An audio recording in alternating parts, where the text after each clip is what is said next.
Bonsoir. À l'entame de sa communication, le président de la République a adressé ses condoléances les plus attristées au khalife général des Mourides et à la communauté musulmane suite au rappel à Dieu du khalife général des Baye Fall, Serigne Amdi Modou Mbenda Fall, et de Serigne Moustapha Saliou Mbacké, fils du défunt khalife général des Mourides, Serigne Saliou Mbacké. Le président de la République prend des décisions fortes pour redresser et moderniser la gestion des finances publiques. Après l'audit réalisé par la Cour des comptes, il est impératif d'agir vite et bien.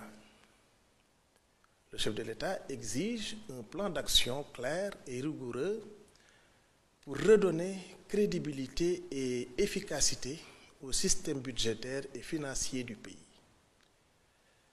Il charge le Premier ministre de lui soumettre un calendrier précis pour appliquer les recommandations de l'audit. Un programme spécial de maîtrise des dépenses publiques doit aussi être proposé en tenant compte des réalités économiques et sociales et en s'inscrivant dans la vision Sénégal 2050.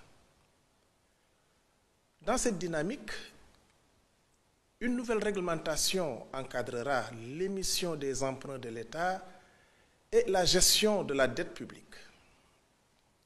Le ministre des Finances et celui de l'Économie doivent proposer, sous la coordination du Premier ministre, un décret sur les emprunts de l'État ainsi qu'un cadre organisationnel modernisé.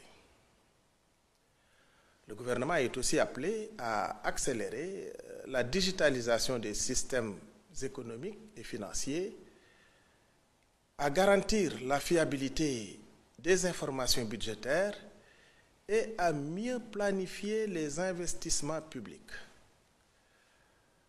Autant de réformes qui visent une gestion plus transparente et performante. Mais cette transformation ne se fera pas sans dialogue. Le président veut des concertations inclusives avec les syndicats, le secteur privé et toutes les forces vives de la nation. Objectif: expliquer la situation, bâtir un consensus et assurer une mise en œuvre responsable et solidaire des réformes. Autre priorité affichée, l'accès à l'eau potable pour tous, surtout en milieu rural. Le président demande au Premier ministre de renforcer les efforts pour garantir une distribution équitable et à coût maîtrisé.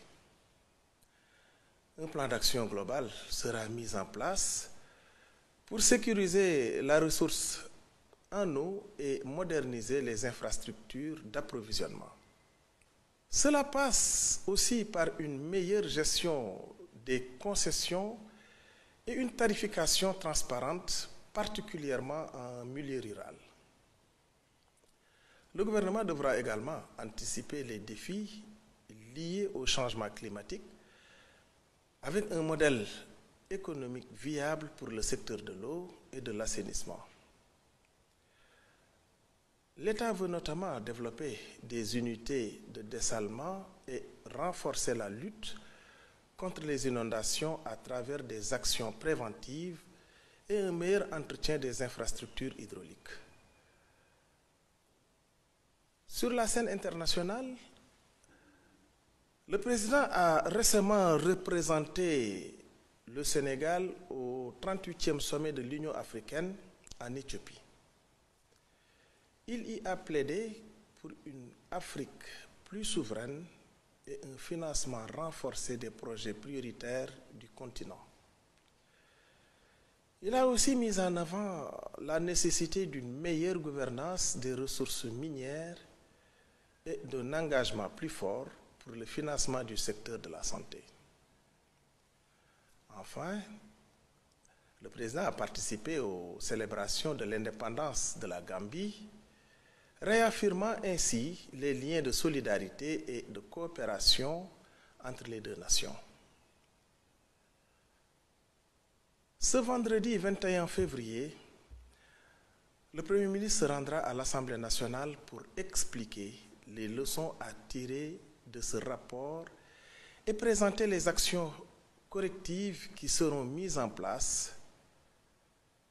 Et parmi les priorités, mieux contrôler les dépenses publiques, réduire le train de vie de l'État et garantir une gestion plus transparente et éthique des finances. Mais ce n'est pas tout. Le Premier ministre prévoit également une grande rencontre avec les partenaires sociaux le 27 février. Cette réunion marquera le début d'un dialogue ouvert et inclusif avec l'objectif de mobiliser tous les acteurs de la société, les syndicats, les employeurs, la société civile, autour d'un même projet, redresser l'économie du pays. Un autre sujet qui tient à cœur beaucoup de Sénégalais, la commémoration du massacre de Thiaroye en 1944. Le Premier ministre est revenu sur les chantiers mémoriels en cours, comme la construction d'un mémorial et la création d'un centre de documentation. Des fouilles archéologiques pourraient également être organisées pour localiser d'éventuelles fosses communes et faire toute la lumière sur ce tragique événement. En résumé, le gouvernement fait face à plusieurs défis de taille, dont l'assainissement des finances publiques, la relance de l'économie et l'honneur à la mémoire des tirailleurs sénégalais. Pour y parvenir, une chose est claire, la mobilisation de tous est essentielle.